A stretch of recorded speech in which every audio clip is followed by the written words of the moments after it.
daqueles cerimonialistas que ficam fissurados e olhando aqueles Instagrams de outros cerimonialistas que têm casamento todo final de semana e querendo ser igual?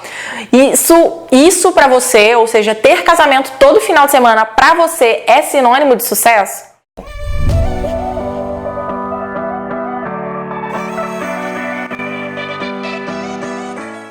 Eu sou a Roberta Canuto, assessora da Casa de Dois, e eu tô aqui para te falar um pouco sobre meta de casamento. Quantos casamentos é ideal você ter no ano, por exemplo? Você sabe estipular a sua meta? Você sabe quantos casamentos você, não eu, nem o outro, pode e deve ter em um ano ou em um mês? Como que você estipula essa meta mesmo? Não existe uma resposta certa para isso, se é isso que você está buscando aqui. Não tem uma matemática exata, correta, copia e cola para todo mundo, não é mágica. Cada um tem a sua realidade, cada um tem a sua forma de trabalhar. Tem empresas que fazem casamentos todos os finais de semana, às vezes mais do que um casamento por final de semana, porque ela tem estrutura para isso e ela criou um modelo de negócio que funciona dessa maneira, como se fosse uma agência de eventos, por exemplo.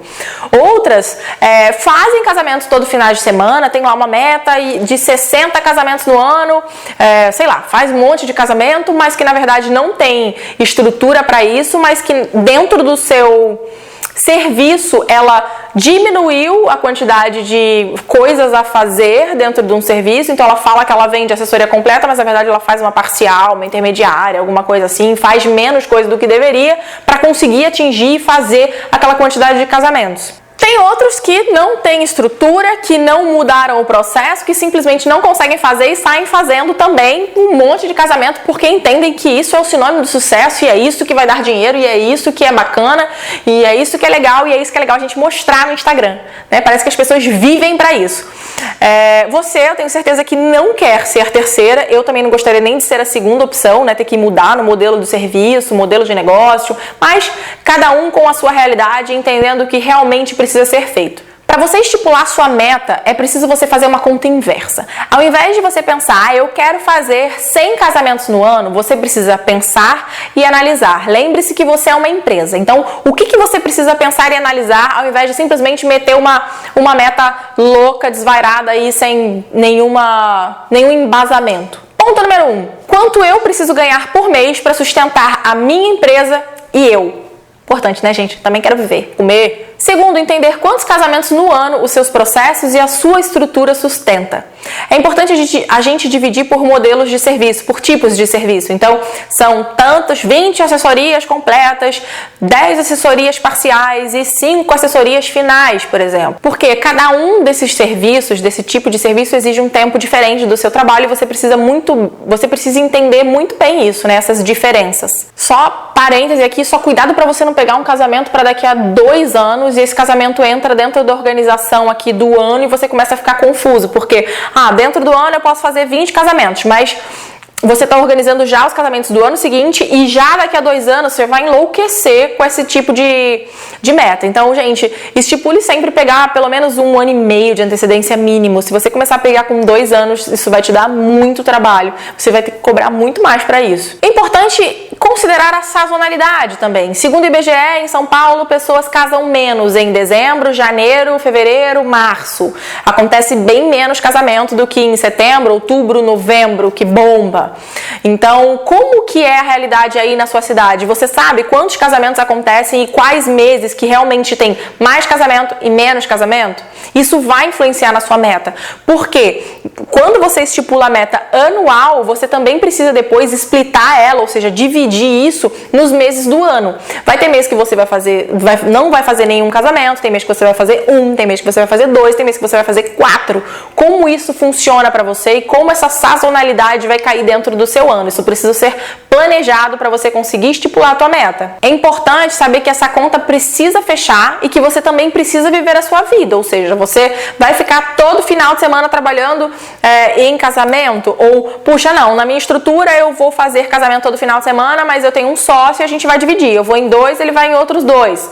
Pode ser uma forma também de você ter mais volume, ter mais casamento e você não se cansar tanto, porque a gente precisa estar bem preparado para para trabalhar durante a semana também. Talvez, se você estiver no começo da empresa, por exemplo, você vai entender que você vai precisar primeiro plantar para depois colher, ou seja, primeiro você vai precisar colocar dinheiro para depois você começar a retirar dinheiro. Empresa é assim, gente, você precisa investir para depois começar a fazer suas retiradas. Só é importante você estabelecer e ter um planejamento de vendas eficaz para você saber quando você vai começar a poder fazer essas retiradas, quando você vai poder colher esses frutos realmente daquilo que você está investindo hoje. Bom, e aí que você entendeu quanto você precisa ganhar para sobreviver, como que funciona a sazonalidade, como que é a sua estrutura, quantos casamentos você consegue fazer, você estipulou lá a sua meta anual, você vai splitar isso por mês, entender até quantos casamentos por mês você faz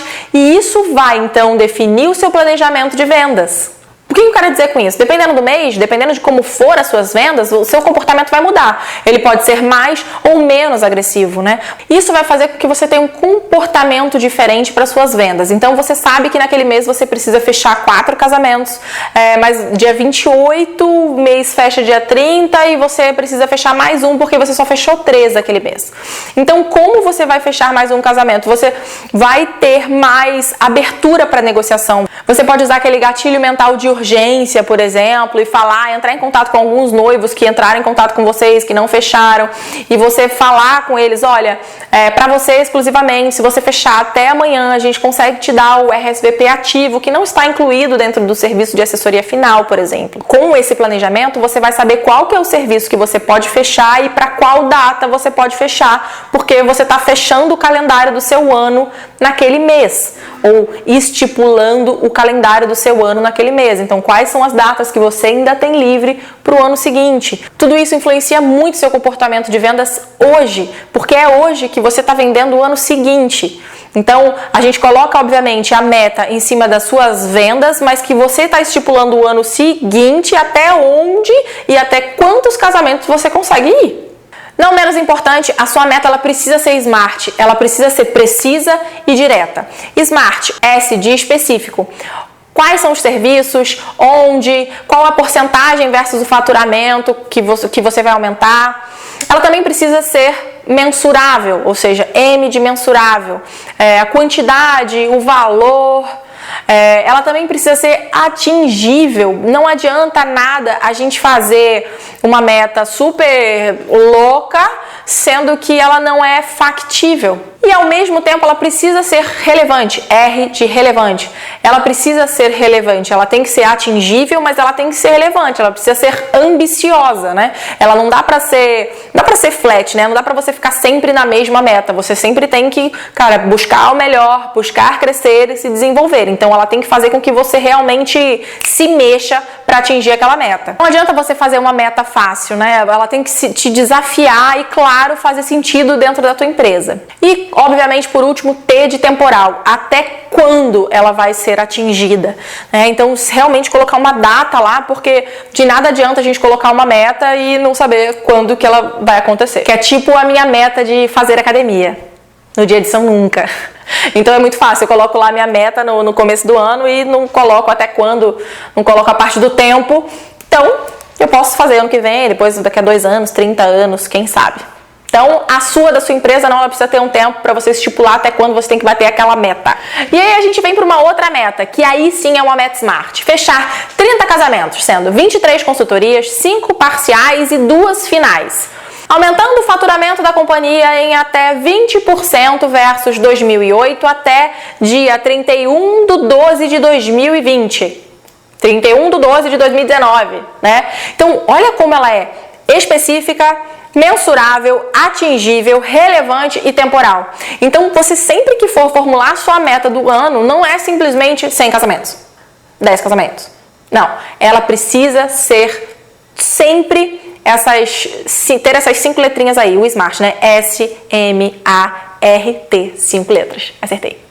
Ou seja, resumindo, para você estipular a sua meta, você precisa saber quanto você precisa para sobreviver, entender a sazonalidade, quando se casa mais, quando se casa menos, entender a sua estrutura, até quantos casamentos você comporta para fazer por mês e entender quanto vai ser a sua meta mensal para fechar o ano seguinte, o calendário do próximo ano. para você então conseguir executar os casamentos que estão acontecendo esse ano e planejar os casamentos do ano seguinte e conseguir fechar o seu calendário.